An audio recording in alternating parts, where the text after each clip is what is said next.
I'm Tony Stark. I build neat stuff. I got a great girl. And occasionally, save the world.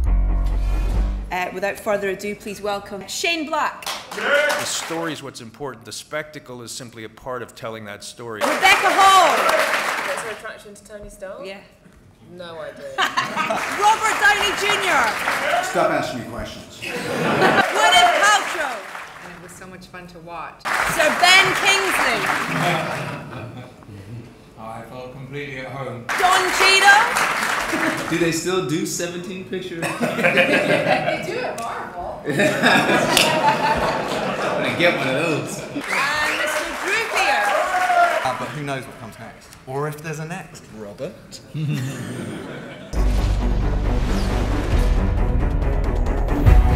The Mandarin must be stopped.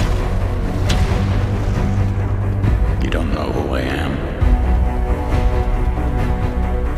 You'll never see me coming. With this warm reception, I'm nervous. I'm going to kick things off and then we'll throw out to the crowd if that's okay. And I'm going to start at the far end to my good friend Drew Pearce at the end, who managed to get Croydon into the script. So a round of applause for that at the start. Yes! Croydon. Drew, can I ask about the tone of the film? Because the tone of the film is incredible. How easy is that to get in a script? Well, it helps if you co-write it with Shane Black, who also directed the movie.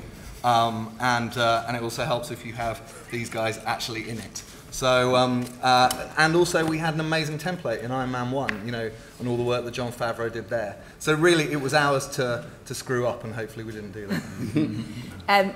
Next, Don Cheadle, how are you, sir? Oh, hello, how are you? Very well, thank you. Good. The relationship between you and Robert Downey Jr. characters in this film is great. It's boys and their toys and having a great bit of... Was that fun to explore? Well, you know, I always have fun with Robert whenever we do anything. So this in the film was easy.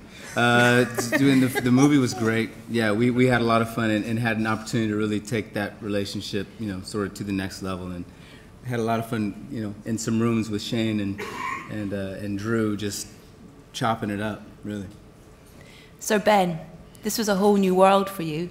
How was that world to enter? Well, as a compliment to the rest of the people at the table, and deeply intended, the welcome that they give to a new boy is extraordinary. I think it's a measure of their confidence and their joy in what they do and what they've created in the franchise. But the welcome they gave to me was so assured, so generous, and so confident. Within seconds, I felt like a team player. It was a really extraordinary experience for me. Thank you. Gwyneth, Pepper gets to kick ass in this film.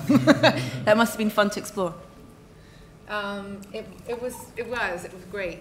I mean, part of the fun of doing these films is that Pepper keeps evolving, and it was really fun. And congratulations on your new baby, Edith. Oh, thank you very much. Thank you.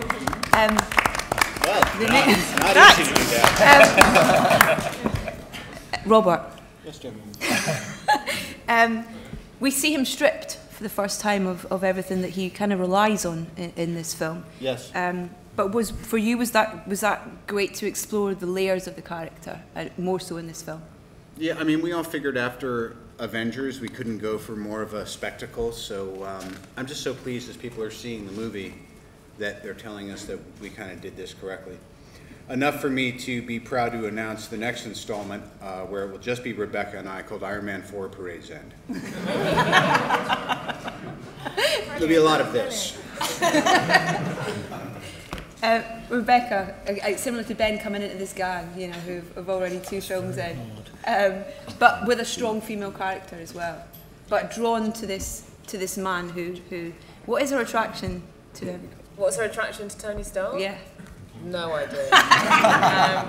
No, I think she's there's something of, you know, she's an equally driven scientific genius, and there's somewhat of a parity between them, and yeah, not at the same time, and you know, she's just her focus is very much, she's very tunnel vision in that respect. And finally, Shane, before we throw out to the crowd, a film that kind of arrives at the end of 2 previous films, almost kind of like a sequel to 2 films. Did that bear that in mind when you approached this project, or was it kind of starting from a blank canvas? I think when you do anything that's at number 3 after it, you'd have to just ask yourself, how can we pretend that this was supposed to happen anyway? You know, what's the story left to tell that makes it seem in retrospect like it was just waiting to get itself told? And I think finding the things that you like about Iron Man that haven't been mined yet and trying to include them in such a way that, you know, it's weird because it's not a trilogy. There's another movie called The Avengers that's in the middle, so it's almost like the trilogy and then us. It was weird. He saves the world, he perfects his technology, and Iron Man has sort of emerged as this global superhero. So then we had this 4th movie in a way. So still looking for the thing that hasn't been explored yet, trying to find something different. And Jon Favreau was just a goddamn prince in terms of coming to me and saying, John, how'd you do it on number 1? How'd you get those, you know, what was your thinking? How do I stay true to the lineage and the legacy of what you've established and make a different tone from the Avengers, but one that's consistent with what you like? And here's a guy who had every stake, and he could have come on and bored and been like kind of a disrespectful, I'm not in this anymore. Instead, he was the most gracious, helpful, wonderful participant in this process. So he helped me a hell of a lot. Okay, we're going to open out the floor, and our first question comes from Jessica in the front row, who's 15 from Liverpool's Park Film Club. This question is for the cast and director. Tony Stark is enhanced by the Iron Man suit. How much does that define him? And if any of you were to have enhancement, what would it be and why? Not touch it. It's the most ineffective microphone in British history. She said that Iron Man's defined by his suit, and if any of you were to be defined by a piece of armour in a way, what would it be? Who wants to kick off with that one? I think the film really does explore the exterior, the suit, the layer, and what's inside it on many levels. And I think that's what Drew and Shane, that's what they gave to it, heart and vulnerability. There are moments of terrific violence, always followed by a moment of tenderness, comradeship, banter, vulnerability. I think that the structure of the film and its grace for me to participate in is that movement from the indestructible and infallible to the completely vulnerable. So it's those swings that fascinate me, and I know we were all keen to be in on the same page to explore the bubble that you live in and what's inside, what's in the middle of a bubble. I live in a bubble anyway, so I'm fine. Don, any genetic enhancements that you don't already possess? That was the one question I was going to avoid. Thank you, Robert. The ability to see into the future so that I could have stopped you from asking me that question. Although that's not genetically enhanced. So I think I'm perfect in every way, so I wouldn't change anything. There's a gentleman filming over there with a, there we go, question from you, sir. There we go. I took my 8 and 6-year-old to see the film last night and they loved it. But it did start a very vocal argument in the back of the car today about who had the best suit, whether it be Don or Robert. From Hag and Con, could you please end the argument? Who had the best suit? Define best. You define it. Oh, we are in Britain. Thank you. Thank you. I was waiting for that.